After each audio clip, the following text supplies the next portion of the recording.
Welcome to the Fight Lawyer Podcast, where we discuss combat sports and the law. Our guest today is boxing promoter and pioneer, Kathy Duva. Kathy, thanks so much for taking the time to do this. You're welcome. So why don't you tell us a bit about Main Events Boxing, how you came to be involved with the boxing promotion? Oh, Lord. Well, let's see. I met my late husband about 45 years ago, and he was, his father is Duva, and so, I started going to fights with them virtually from the very beginning of our relationship.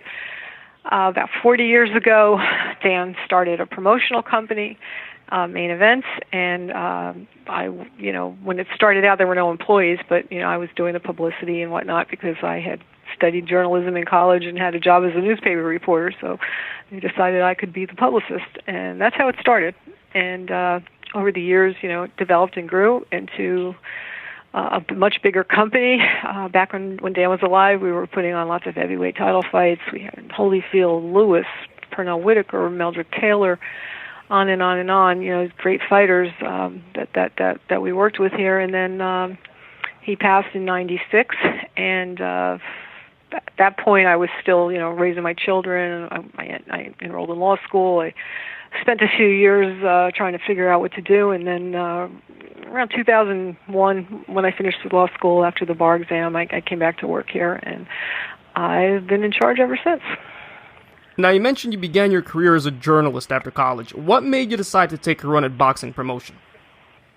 Well, I didn't. My husband was doing it, and I was just doing whatever he wanted to do. Dan was Lou's son, and so he grew up with boxing, in his life. That was our talk around the dinner table. That was basically, what we did. And we were,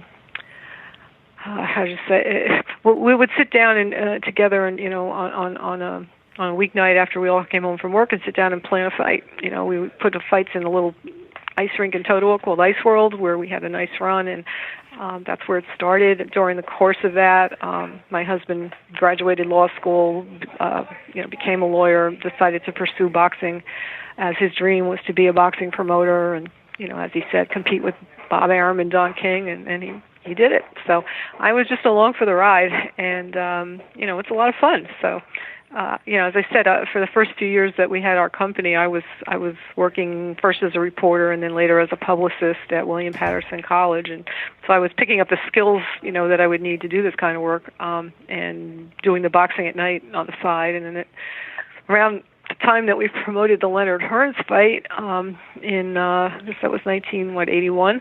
At that point, I went to work full time for the boxing. And you mentioned the Leonard-Hearns fight, one of the biggest fights in boxing history. Was it at that point that you knew that this could be something that you can do? No. We didn't know what we were doing. But Dan's dream was to be a boxing promoter. So, as I said, Dan was very much a leader. He was, the man with a plan. He's the guy who decided what everybody was going to do. So I just followed. And it took a bit longer after we signed the 84 Olympians, which included Holyfield, Whitaker, Taylor, Mark Breland, Tyrell Biggs, Virgil Hill, who was with that group at the beginning. They started fighting then on ABC, and then ultimately, we moved over to HBO with some of them, and then ultimately, later with Lennox Lewis and a whole bunch of other fighters. At that point, when we were riding high, in the 90s, it seemed like, okay, this may last. And then Dan came down with brain tumor and passed it, before he was 40. I guess he was 44 years old. So, at that point, it seemed like it wasn't going to last. But somehow we've managed to keep it going. And now, after 30 years, what's the biggest change that you see take place in the industry? How's it evolved? Oh, God. How has it evolved? Well, when I began, boxing was a major sport. When we were doing Leonard-Hearns, it was the biggest fight of all time. The whole world stopped and watched. It was on a level, the way the world stops and pays attention, once or twice a year when Floyd Mayweather fights. Well, that was happening for a lot of fights, not just ours. That the week of the Leonard-Hearns fight, I remember walking past the newsstands in the airport in Vegas, and every magazine, including news magazines, had them on the cover. So that kind of our sport doesn't occupy that position any longer. We've become a niche sport, and we have a fairly good-sized niche of fans who are very loyal and faithful and love the sport. But we've kind of, as the NFL kind of blew past boxing and became, the juggernaut that it is today. Every sport has declined. Frankly, baseball has declined. That's just how it is. And so we are now in a position where there's a lot less money in the sport. There's a lot less money to be made. But it's boxing, and I don't think it's really ever going to go away. So we come up, we go down, but sooner or later we find some way to survive. So that's where we are now, figuring out what the next chapter is going to be. And you mentioned that 94 class of Olympians, considered by many to be one of the best ever. Why do you think American boxing declined? Not since then, but gradually, I suppose. Well, because the funding for the amateur boxing program disappeared. And that's happened, not just to boxing. I mean, it's happened to a lot of sports. The kind of public money that used to go into paying for those sorts of things just isn't there anymore. So, the coach of the team back at that time was a gentleman named Pat Nappy. He was an excellent coach. There was enough money to take the U.S. fighters around the world so that they could get competition. They could enjoy competition with fighters from other countries, so that when they got to the Olympic Games, they weren't participating in international competition for the first time in their lives. The fights that were taking place, the bilateral matches that were taking place, they used to call them USA versus the World and show them on ABC in the afternoon. There was money coming in from television to pay for those fights. So U.S. fighters were getting a great education. What's happened over the years is, as our funding has declined, the U.S. teams can't afford, Team USA cannot afford to go overseas time and time and time again and participate in these bilateral matches and get the kind of experience they need.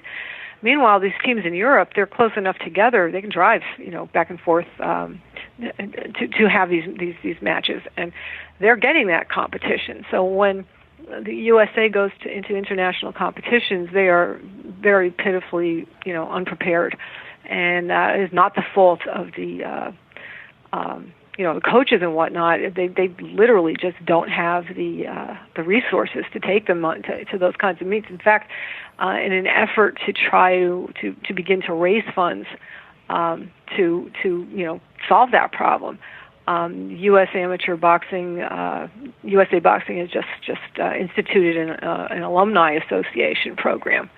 And anybody out there who's interested, if you want to send an email to nanderson, Anderson, at usaboxing.org, you can get information about how you can join this alumni association. I think it's a $40 fee to join. They're going to have their national championships out in Salt Lake City in about another week, and they're going to begin a push to really find as many people who watch boxing, who love boxing, who had a place in boxing, to start to find ways to raise money to support our amateurs, so that they can get that kind of they have the funds to go and travel and do those kinds of meets, so that when they get into international competition, they're prepared to win. So I would encourage anybody who's listening, who's a boxing fan, to, as I said, to get in touch with USA Boxing. You can also go onto their website, usaboxing.org, and find the way to join the Alumni Association. Would be a great way, and a nice gift for the sport of boxing. In light of that, how does a promoter go about signing overseas and foreign fighters? Oh, they come and find me. I don't have to look. Fortunately, the job we did with Sergey Kovalev is kind of the best advertising we could have ever done. He's someone who came and found me.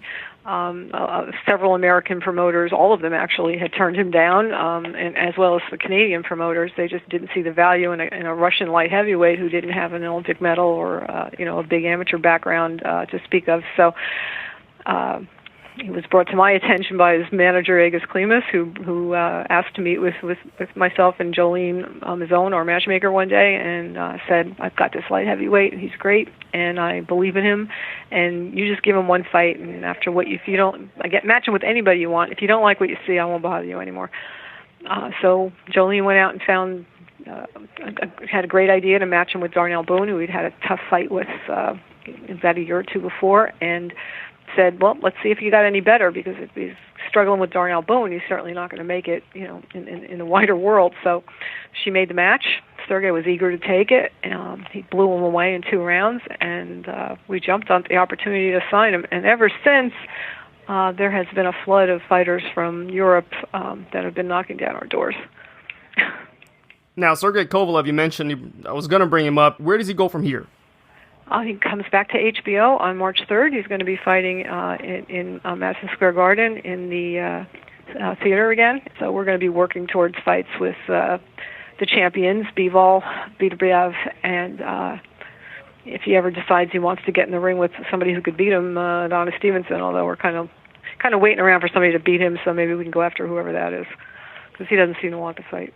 And how long have you been trying to get the fight with Adonis Stevenson? I know he's been on the map probably since Sergey fought Nathan Cleverly, and nothing's been able to happen for years. Yeah. That was when he fought Cleverly, 2013. That's how long we've been chasing him. He doesn't want any of it. That's just how it is. He hasn't fought. He's been a champion now. He hasn't fought a mandatory in 4 years. The last time he fought a mandatory was in November, Thanksgiving weekend 4 years ago. So he's not interested in a legitimate competition. He just wants to walk around and call himself a champion. Now, I know Sergey had a tough out against Andre Ward in the rematch. What could fighters do to combat bad refereeing, bad judging in a fight? I wish the hell I had an answer.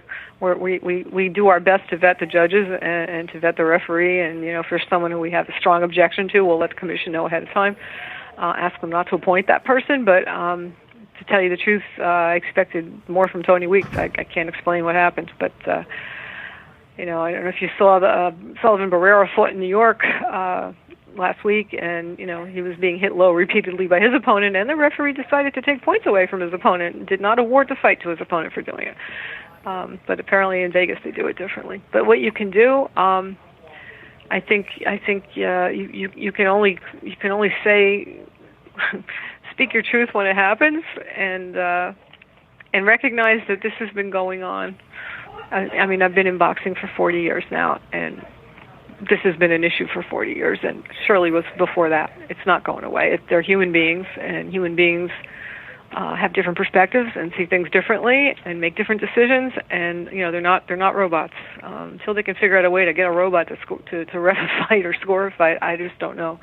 You can't take the human element out of it. And so, as in any sport that's judged to be fair, there's always going to be unhappiness with officiating. That's just the nature of the beast. And are there any post-fight remedies you could take? Maybe appeals, lawsuits, or are those mostly ineffective?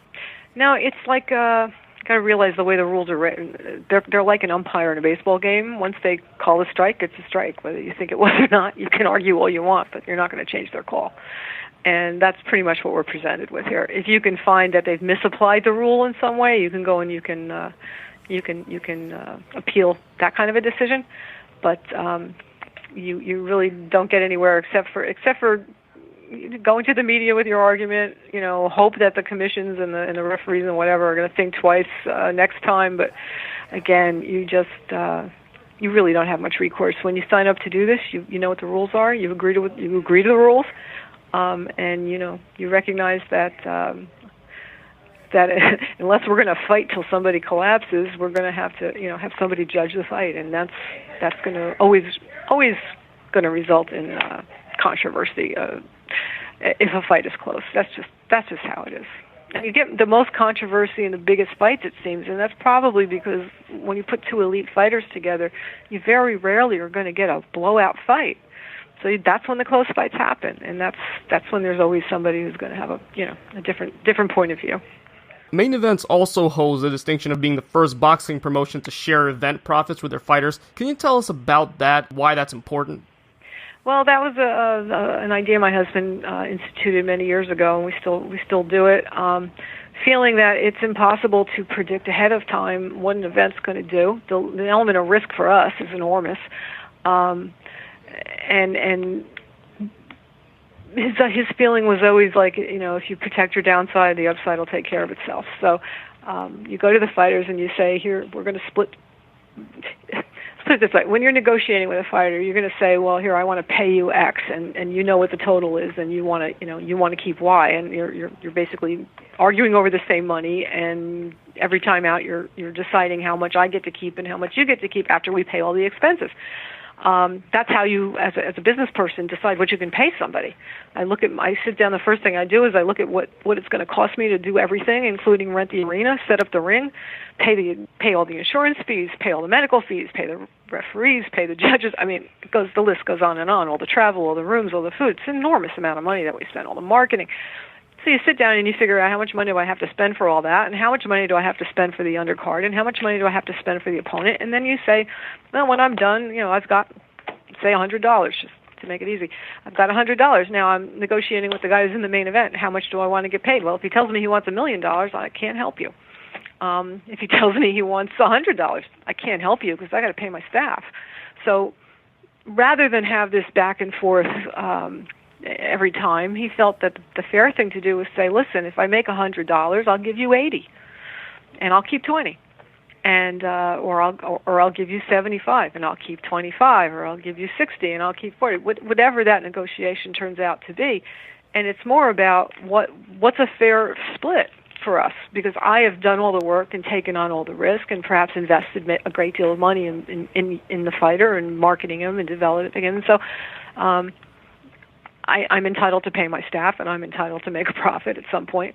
And the fighter, he's the guy who's getting in the ring and fighting and taking all the physical risks. So we start with the agreement that the fighter's entitled to the lion's share of the money that's left once we've paid all our expenses. And then it's just a matter of what do we think is a fair amount for you to make and a fair amount for me to make.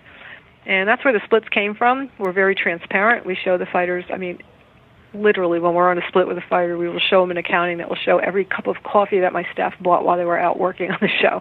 And if there's not a receipt for it, I pull it out of the expenses and I pay for it. So they get detailed accountings that go on for 40, 50 pages because there are a lot of expenses and a lot of different things that have to be done and paid for. And it helps in two ways. It shows them we're being completely transparent and fair, and it also shows them how complicated what we do is. So, because sometimes I think people don't recognize how much is involved in this.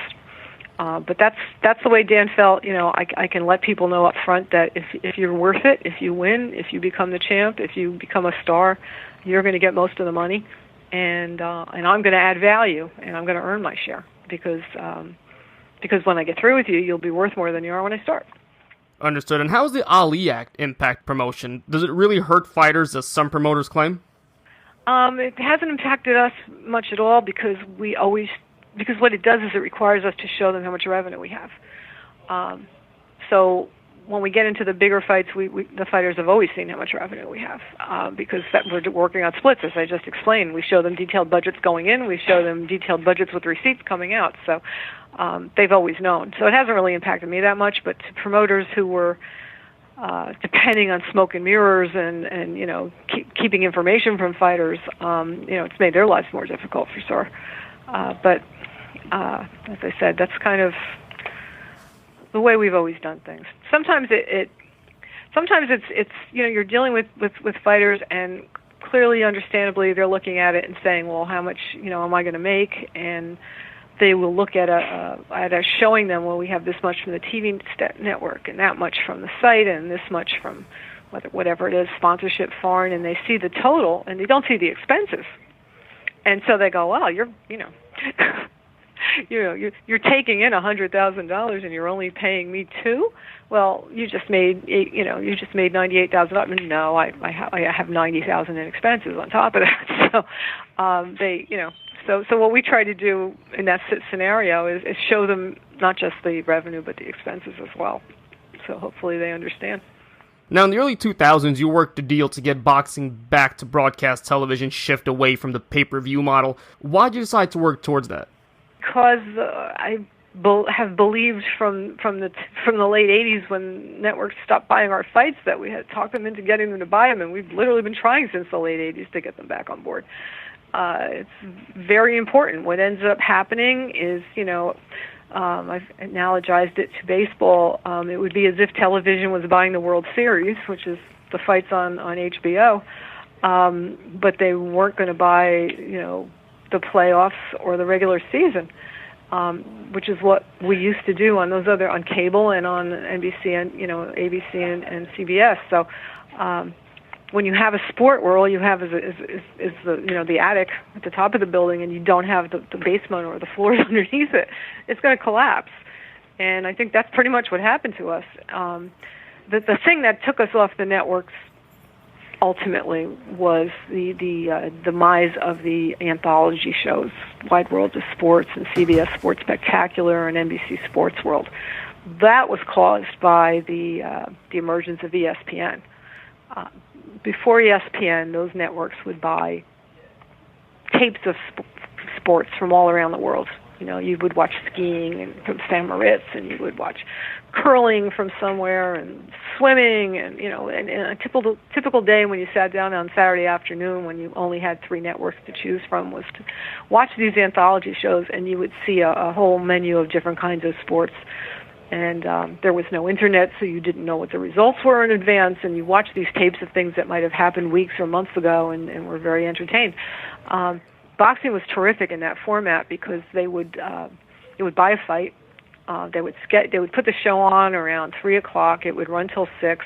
They'd schedule the fight for about 5 o'clock. They would bring the audience to the show with the fight because the fight would, we always get eyeballs. They would put the fight on at 5 o'clock. If it went the distance, great. If it didn't, they would just put some more tape skiing in again, finish out the show. They weren't selling the advertising based on the idea that this is boxing. They were selling the advertising based on the idea that this is Wide World of Sports. It's the number one most watched sports program in television, which it was at one time. And so the sponsors bought it.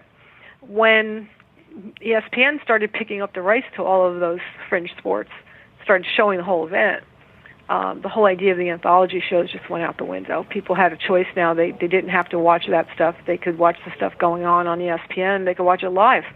They could watch the whole event instead of the little clips that they were getting shown on the network. So those anthology shows declined, and as they did, the need for boxing declined with it. That's really what killed boxing on television. There were a whole lot of theories as to, HBO killed it, this killed it, that killed it. Bottom line is sponsors have never wanted to buy boxing. They would buy Wide World of Sports. They would buy Sports World. They would buy CBS Sports Spectacular. The networks never had a lot of luck going out to sponsors and saying, hey, fighter A is going to fight fighter B. Do you want to buy it? So as that happened, HBO jumped up, and there was this inefficiency in the market. They jumped up and they jumped in and they grabbed it. They didn't have the same problems the networks have. They don't have to sell sponsorship. They didn't have to worry if the fight ended early in one round because their subscribers, as long as their subscribers tune in at some point in the broadcast, they're happy.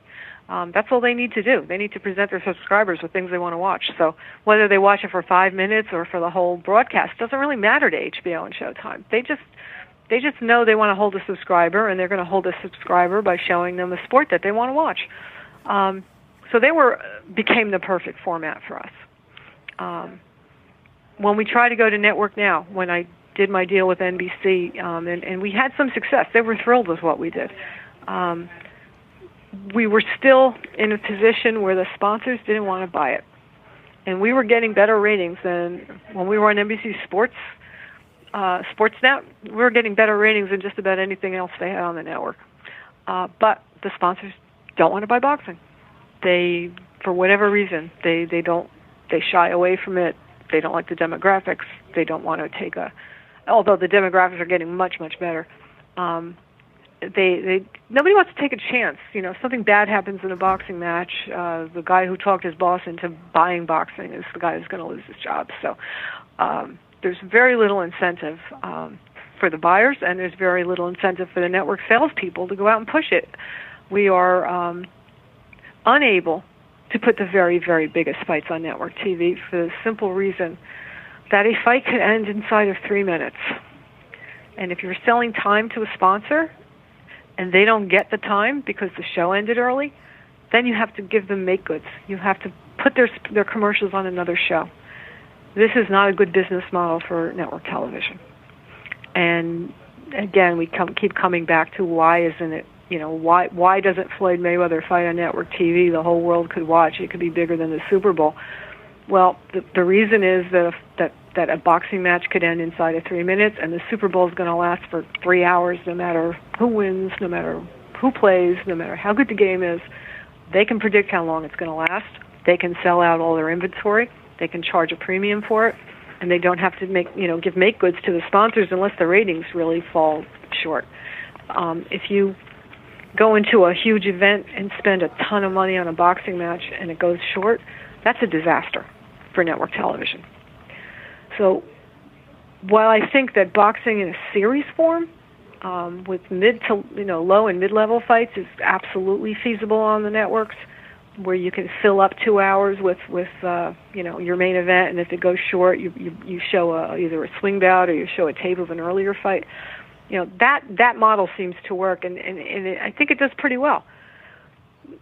The problem is, again, somebody has to have the ability, the incentive to convince the sponsors to spend money on it. And we are dealing in a world where people who work for agencies just aren't going to go out on a limb like that and perhaps make a mistake. So we're waiting for the internet because we have a great big niche and we can bring eyeballs. And when the tipping point comes and viewership is leaning more toward that than it is toward broadcast TV, and I don't know when that's going to happen, but when it does, we're a worldwide sport, and we have fans in every country, and we will be in a position to, I think, make quite a resurgence. But we're not quite there yet. And what do you say to the sector of the population that says, well, once Floyd Mayweather goes away, the sport ends. Once Oscar De La Hoya goes away, the sport ends. Once Pacquiao goes away, the sport ends. The sport will really never die, right? Yeah, I used to hear once Muhammad Ali goes away, the sport ends. I've been around longer than you. I'm sure they said once Joe Louis goes away, the sport ends. That's just... every generation, thinks that what they have is the best.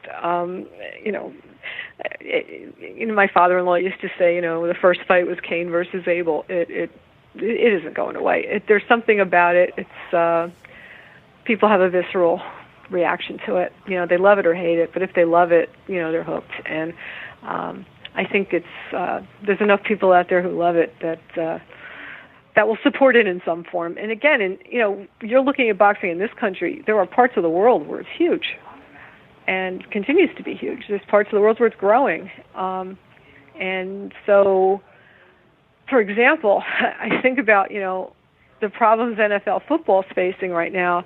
In a generation or two, where are they going to get football players from? It's only played in this country, and more people don't want their kids to play. It's going to get harder and harder to find talent. We have a hard time finding talent here because we are such a developed country, and far fewer people are interested in boxing, just like fewer people are interested in playing football. But there's always a fresh supply coming from some part of the world where they don't have it quite as good, and there's people that want to come and try to make a new, better life for themselves, like Sergey Kovalev. I think the supply of boxers is not going to be exhausted. It may just look different. There may be, we went through a period where, Mexican fighters were all the rage, and now the Russians have come, and there'll always be some part of the world where people are going to literally want to fight their way out of where they are. So, as I said, I think the internet, as when it becomes the primary delivery platform for viewing of all kinds, is going to be very friendly to boxing.